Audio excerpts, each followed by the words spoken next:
Well, good morning to everybody, those who have joined, those who have not joined. Today's our discussion will be again we'll continue with the axiometric problems.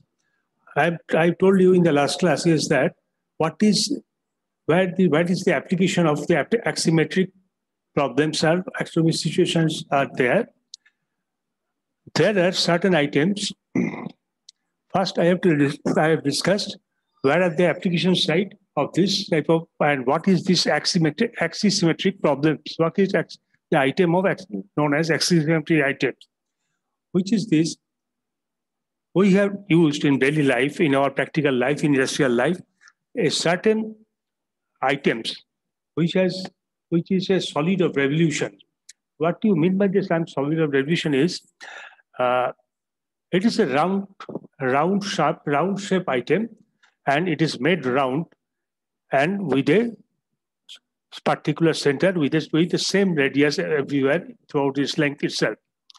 It can be a cylinder, it can be a sphere, and cylinder can be open, which means it can be a pipe. An open cylinder in both the ends has nothing but a pipe itself of different diameter as per your requirement. But there are cylinders which you have seen in your third semester as well, strength of materials, thick and thin cylinders, where cylinders are made circular in cross-section and their ends are closed with a specific position of input and with a specific safety valve and a specific position of output. And generally, this is meant for holding and storing and supplying the fluid, especially air or other chemicals, other liquid items, other fluids are mostly air itself.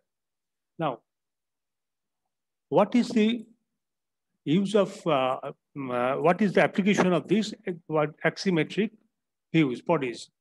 These cylinders and spheres, after which we'll discuss afterwards, which is deformed symmetrically about its axis of revolution, which means it has an axis and it has a constant radius throughout its cross-section itself. Means it is a symmetrically placed in terms of with this axis of revolution. What is the axis of revolution? It is this longitudinal axis itself, and it has a fixed radius. Means it is a uniform cylinder or uniform sphere itself, which is we are subject to. Actually, at present, we are thinking of a cylinders which is subject to uniform internal and uniform external pressure, because here these cylinders are holding certain fluids like air or water, but without creating any pressure over the surface of the cylinder itself. Now, we have already defined, that is, we are always following a surface of rectangular coordinate system, or simply the coordinates XYZ coordinate system itself. Here we are thinking that the z-axis, or we can say the vertical axis of this coordinate system, is along this axis of revolution or along its longitudinal axis. Actually, you see in practice, we make XYZ in X around the rightwards direction, Y around the leftward direction from O, and Z is on the vertical direction from O itself. It is a standard or customary practice. And we are thinking that axis of revolution will be around Z axis. The deformation will be symmetrical with respect to Z axis, means deformation will be more or less same all over the surface of the cylinder with respect to the Z axis itself. If you formulate any position, any points, and goes through its strength or deformation, it will be more or less this strength and deformation is applicable to all points throughout its surface itself. Now, other than the Cartesian coordinate system or rectangular coordinate system, we use cylindrical coordinate system sometimes. The deformation being symmetrical with the z-axis, it is convenient to use cylindrical coordinates. And since the revolution is symmetrical with respect to x-axis, means it is made symmetrical or equal with respect to x-axis, or it is deformed with a uniform radius, with and we are imagining that it is along the z-axis itself.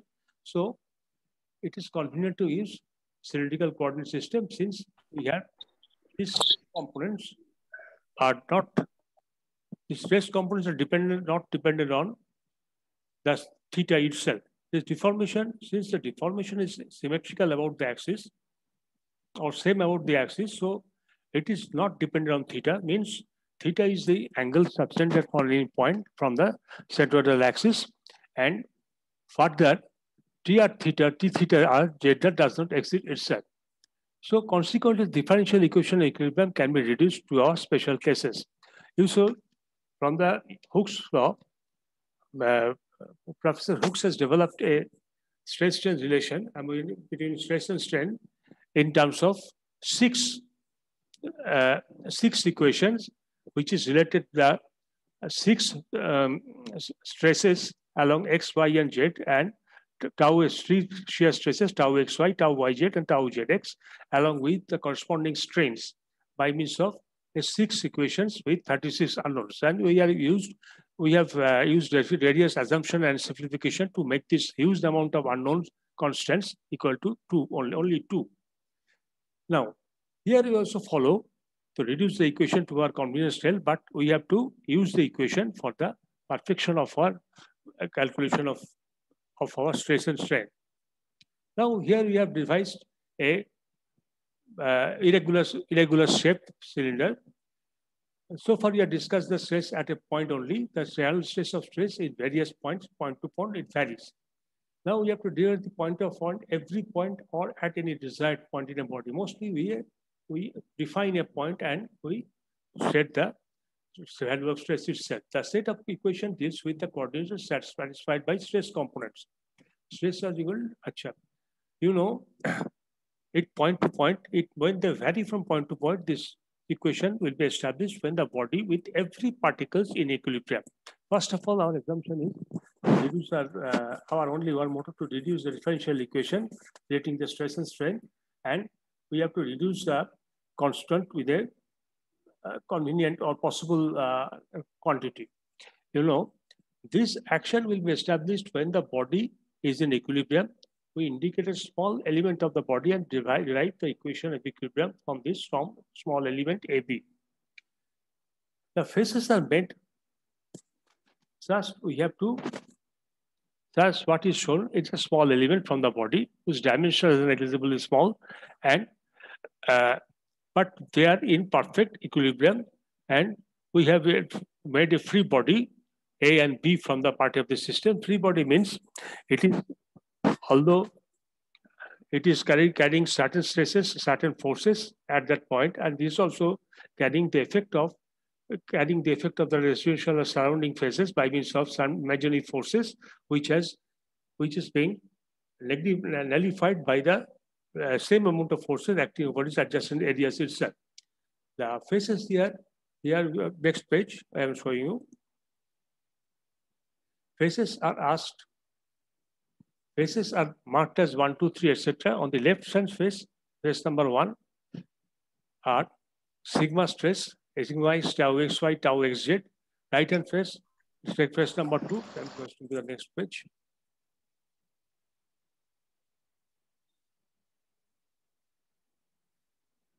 Here you see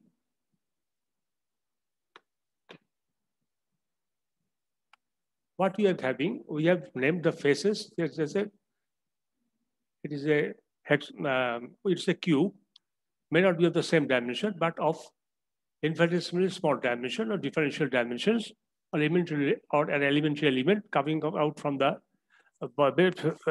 body itself, and it is in equilibrium with various types of force acting on it, as well as imaginary forces acting as an effect of the surroundings adjacent bodies itself. We have defined different phases as 1, 2, 3, 4, etc. So this one is this side, means this and this is 1, and this is 2, this side is 3, and so on 4, so and so. In the section 1, or these forces we are having, the forces as sigma x, it is acting along the x-axis itself, or sigma xx, And just I'm going back to it again. In the phase number 1, 2, 3, etc., on the left-hand phase, that is phase number 1, average stresses are sigma x, tau xy, and tau xz. Where sigma x is by the suffixes, it is tells that it is acting along x-axis, and as per our convention of this suffixes is, first suffix is the normal, which is acting on the normal of the, which is the first name of the suffix is the normal name of the normal, which is acting on a particular plane itself. And second suffix is x, which x means x is the normal, and which surface x is normal? It is on yz surface. And y tells us the direction of the force, and force is along the y direction, means acting over yz surface, and with the shear force is acting along y direction itself. Similarly here, it is shear force, it's acting along axis. Actually, it is supposed to be xz, but we are assuming xy, xz is equal to zx itself. So here we are having a normal along z-axis, which z-axis is normal to only xy surface itself. Z-axis is normal to only xy surface. So and it is acting along xy surface and acting along the z-axis itself. Same on the right hand side, it is 2 and 3 and 4, etc.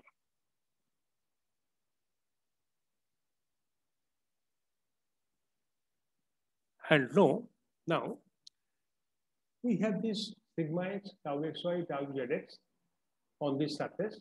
Sigma is acting along, tau zx is acting along the surface, along xy is acting along y axis, and for this plane, and zx is acting along z-axis and on this plane itself, means acting in this direction, acting this direction, acting this direction.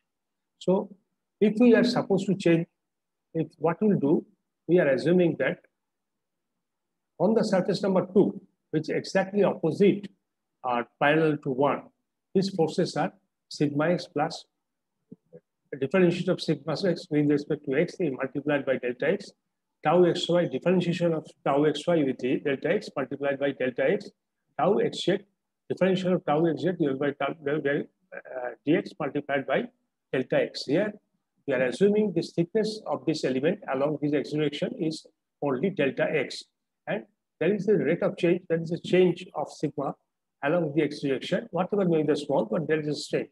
We are adding this rate of change multiplied by the length and add it to the original sigma x. Same we are doing here, tau xy and tau xz itself. And from phase 2, phase 1, we have just written tau xyz, and phase 2 we have this process. Phase 3, tau y, tau yx, tau zx, and sigma sigma y, sigma z, sigma tau theta, etc. And the similar argument on the phase 4. This is the phase 3 here. This side, this side here, from here to here, and phase 4 is the opposite here. This one is the phase 4.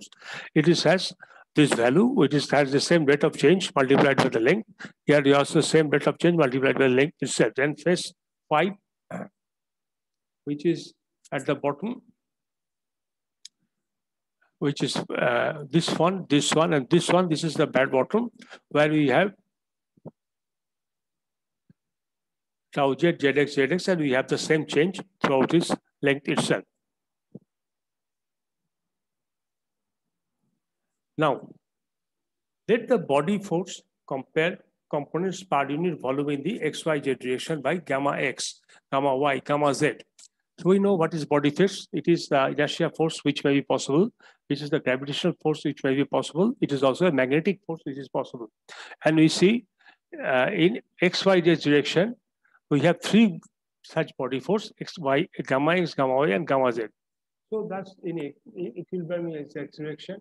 We have this xy, this is the xy number 2, minus this x, sigma y, sigma z. It is saying that it is on the right hand side of the x-axis, so it is positive, and this is on the left-hand side multiplied by the area yz into yz. Same is the area here. Similarly, you are plotting tau xy and tau yz, etc. Tau zx plus tau y is etc. and tau zx, tau y, etc. Here we are adding the shear stress with the multiplying it with the area sigma z, and it is on the negative side of the pointing of the negative side of the x-axis, y-axis, z-axis. This one is negative and this one is negative, and this one is positive along the polar axis. This is positive and positive. Plus, as sigma gamma x or the surface force is pointing the positive area, gamma xx and delta z itself. So confirming the terms, dividing throughout this length by sigma x, sigma y, sigma z, going to the limit of, we get sigma x by tx, sigma tau x by gz, tau z by tx, and plus gamma x by gz.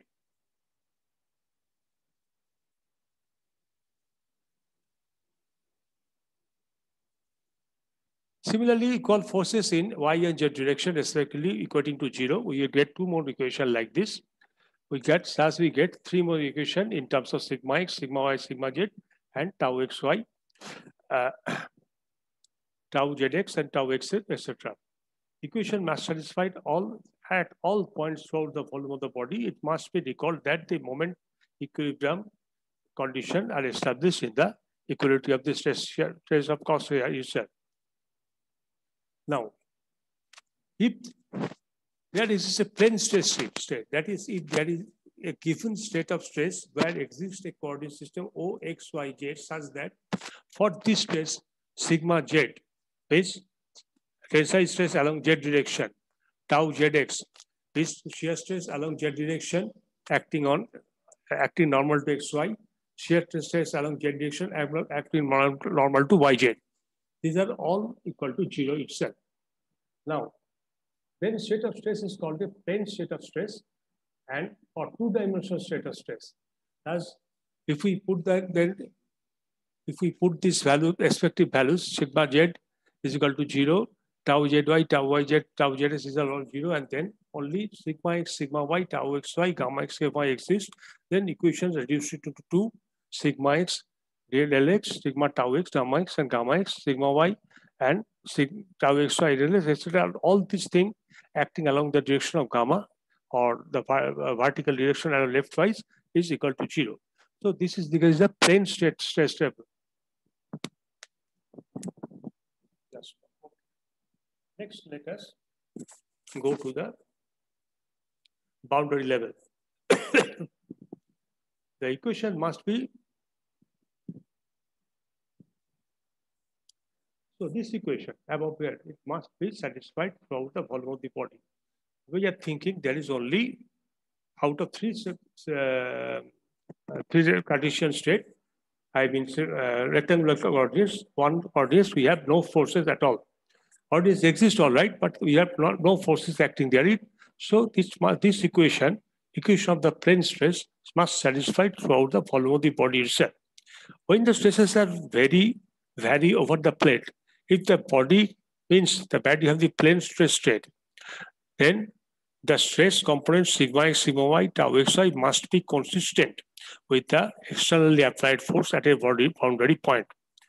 So, first, what we are thinking here, so far we have thought that there is the forces inside and outside forces outside the cylinder is same, or there is no stress over the body itself. But if there is an higher outside as well as or inner force, applied force over this asymmetric cylindrical set, then there must be stress will be induced there. The stress component must be consistent with the externally applied force at a boundary point. Then we are creating sigma x, sigma y, tau x inside the surface of the face itself, and should be consistent itself on it. Let us go through one boundary value problem. Consider the two elemental body shown in A. At a boundary point, the outward drawn normal is n. So what is we have? A boundary point. This is a portion of a axisymmetric board cylindrical surface, and we are picking up a point P over the boundary itself.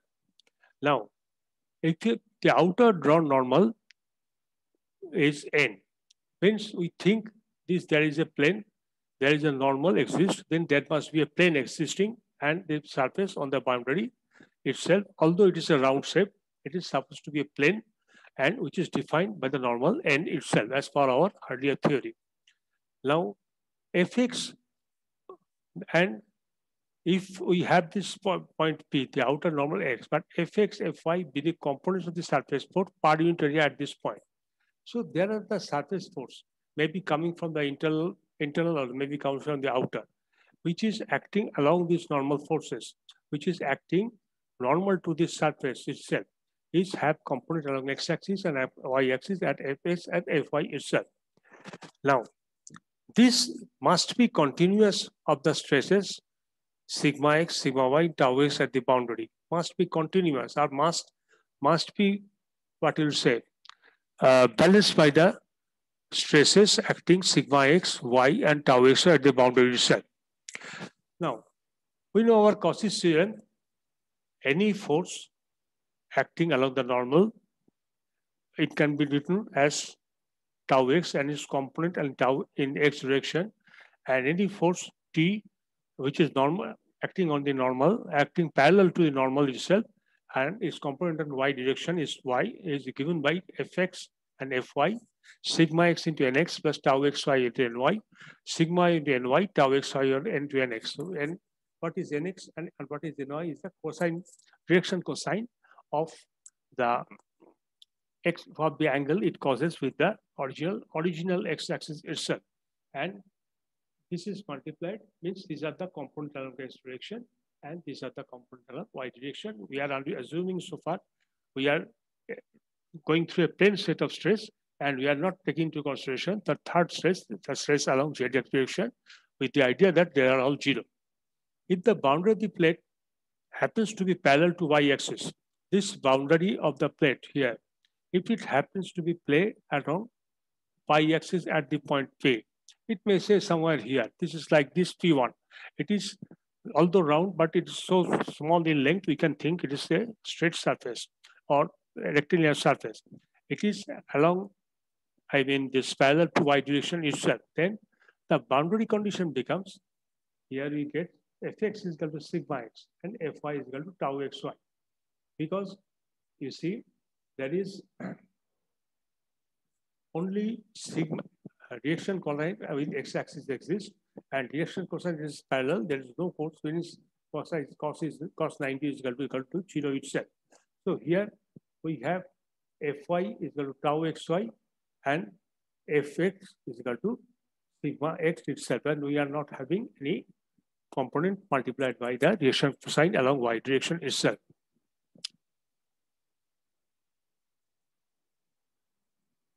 Now, let us now go through the equation of the equilibrium in cylindrical coordinates itself. We have used so far a rectangular coordinates or the Cartesian form of reference. We have been using so far a rectangular coordinates and the Cartesian frame of reference for analysis.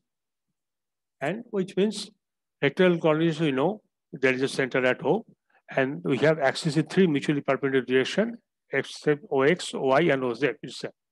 And these are called rectangular coordinates or simply Cartesian coordinates, and for our analysis itself. But this reference is useful in the body under analysis, especially process rectangular straight boundaries. With the boundaries which we have certain items which are straight boundaries, this is extremely helpful. But what happens to this axisymmetric material itself?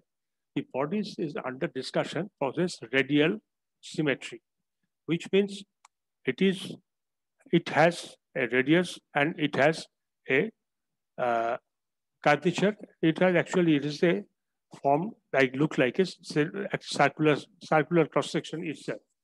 So total surface is not straight but bent. But if the body is under this discussion as radial symmetry, for example, a thick cylinder subject to internal external pressure itself.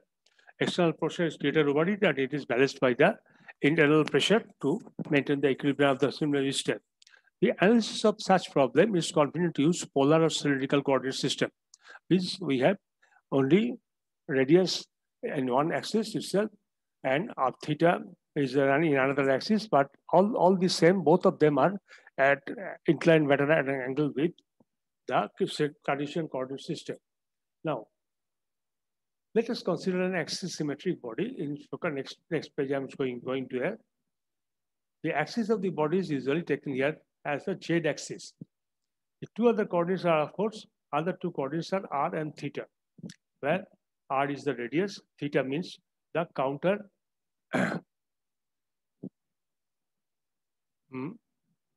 counterclock theta measures positive and counterclockwise direction.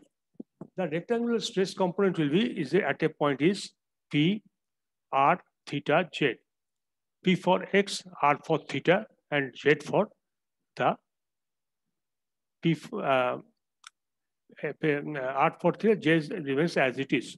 Z is vertical and r is the radius along x-axis, theta is the direction along y-axis itself. These are just replacement of r theta itself. So our equations are become sigma r, stress along r-axis, sigma theta, stress along the theta axis, you can say, or stress along the surface circumference, sigma z, stress along the longitudinal axis itself. Similarly, we have tau theta r, tau theta z, and tau z r itself acting over the corresponding on this corresponding surface as a shear force, which is pointing towards r and acting on r theta angle, acting on the plane which is normal to r. Same is case theta z and theta r itself.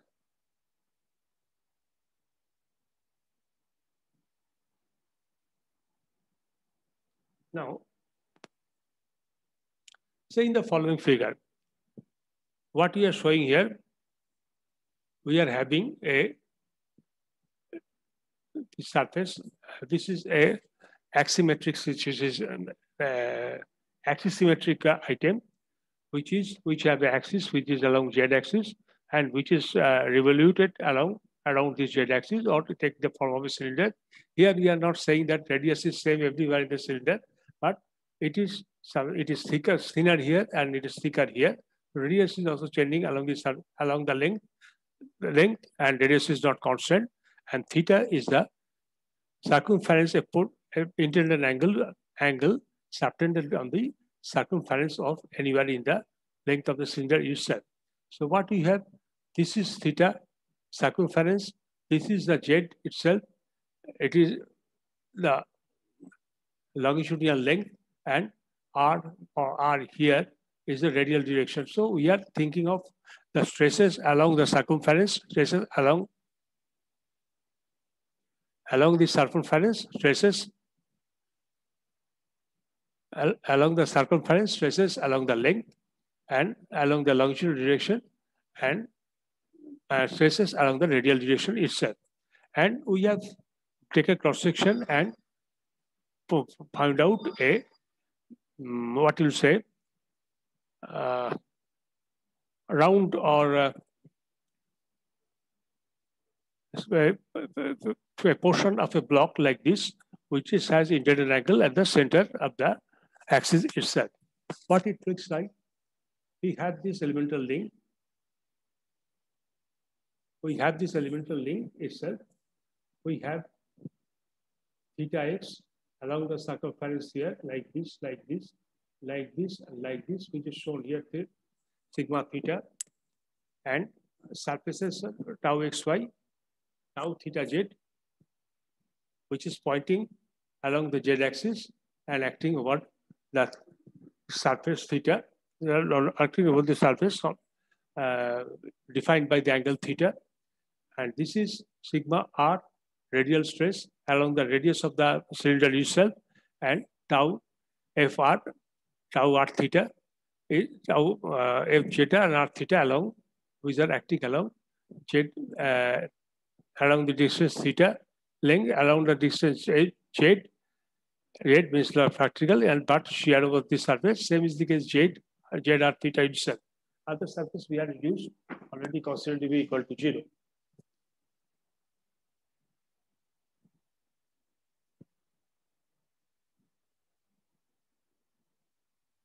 Now, here is the point we can derive the appropriate differential equation of equilibrium. Say what a particular point, and we have taken that taken a portion of the portion from the surface of our cylinder, which has dimension infinitesimally small but not equal to 0. It has effect useful for our calculation itself. Now, one can derive the appropriate differential equation of equilibrium for this purpose. Consider a cylindrical element having a radial length delta r with an inclined length delta theta. So we have a cylindrical element which has a radial element equal to delta r and with inclined angle delta theta and height delta j.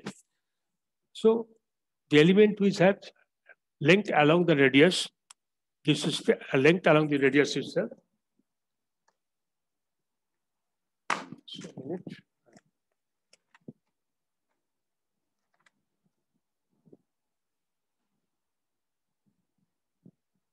Length along this radius itself, where this length AB is equal to delta r, delta r with an inclined angle theta, which is theta delta theta here, and this is the internal arc created by this internal angle here. This is the arc, and this is the arc created by the internal angle delta theta here, and length along AB is equal to delta r, or length along DC. DC is equal to also to delta r itself, and a length height is equal to delta z here. This is delta z, means height along D dash or A dash, height along C dash or B dash is equal to delta z itself. So the free body diagram of the element shown in the figure, in this figure, and here, since the element is very small, we have the average stresses acting on each stresses. Because element is extremely small, that's why you can then set average here, but not through the whole length of the cylinder, but a infinitesimal length, where you can safely say average length because it will not change almost nothing throughout this elemental length itself. So what is the forces acting here? This is the element, one side of this element itself. Sigma 1 r is the length of the element along the x. Sigma theta dash, sigma theta dash. This is along the circumference itself. Sigma r dash, sigma r along the radius itself, and tau r theta. This is the shear stress acting over this surface. Tau r dash theta shear stress acting over this surface itself. Now,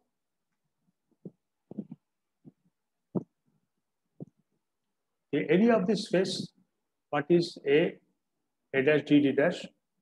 A dash D dash means this area. What is this?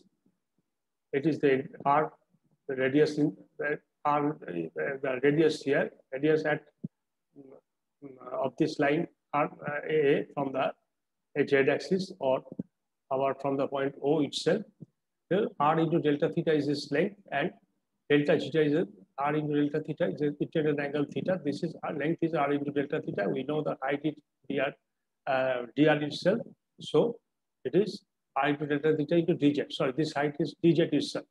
And the area of the face B C dash B dash C C dash B dash C C dash B dash C dash D dash is like this. Here R is increased by R plus delta R, multiplied again by delta theta because angle integrated is same delta theta and height is given same delta z. Area of the space B dash C C dash is like this. B dash C C dash is like this. Okay. is repeated. The area of the face DC, DC dash D dash, D, DC, D dash, D dash, C dash, this area. This is length is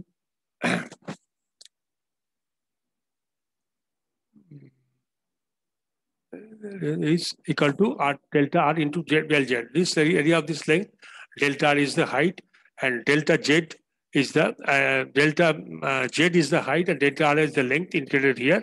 So this area of this face and this face is equal area of this face, delta R, delta Z. So we have got this area of this face, and this face itself.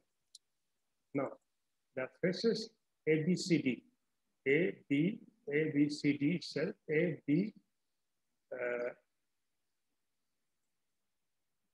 ABCD and AB dash C dash have an area.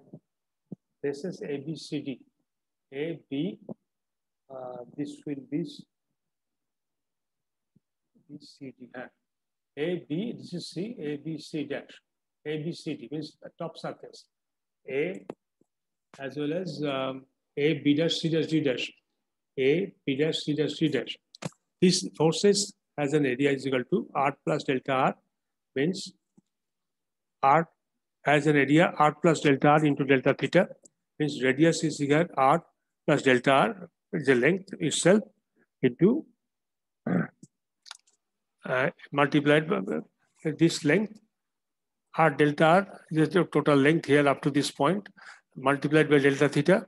This is the length here, and multiplied by delta R. So we are having this length and we are having this height itself. The averages on these faces which are assumed to be only at the midpoint of these faces on that are on the face A dash, D dash itself. So we are saying the forces acting here at the midpoint of these forces itself.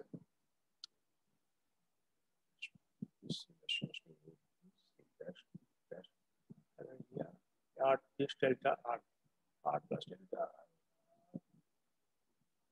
This delta Z. So yes, this is the area R plus delta length multiplied by delta theta, means this is the length, one length, and delta R is this one length. So one of the length is R plus delta divided by 2 into delta theta. And why this length is R delta R is divided by the length is by 2, means this is the up to this length, and multiplied plus R itself, means we are acting on the midpoint of this area itself, assumed to be acting on the midpoint, and we are multiplying the thickness delta R itself. So only at the midpoint of these faces, etc.